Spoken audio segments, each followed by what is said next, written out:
Standard 7, Subject English, Chapter Please Don't Read This Poem. Children, welcome the English class. Let us start with amazing poem. Please don't read this poem. This poem is written by Ken Nesbitt. Do you know why I am saying amazing poem? This is because its name is Please Don't Read This Poem.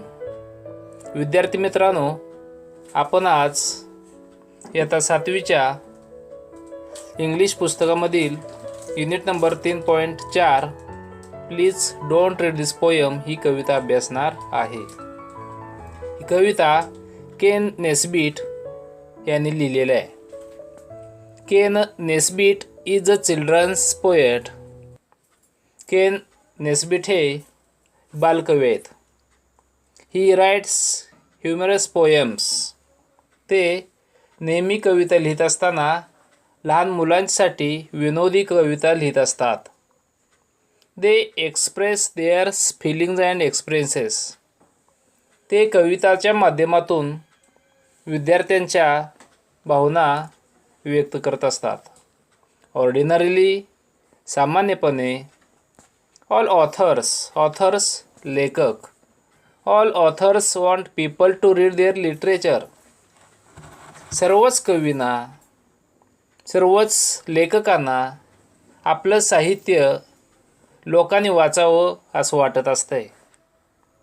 But funnily, परंतु गमतीदारपणे, the author of this poem, या कवितेचे लेखक केन Nesbitt यांनी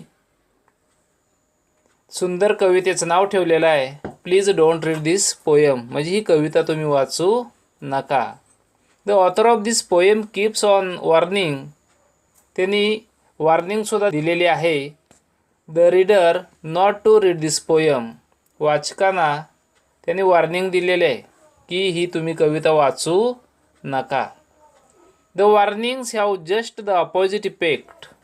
परंतु याचा विरोधी परिणाम होत असतो. जर मुलांना एखादी गोष्ट करू नका म्हणून सांगितलं तर निश्चितपणे मुलं ती गोष्ट करत असतात.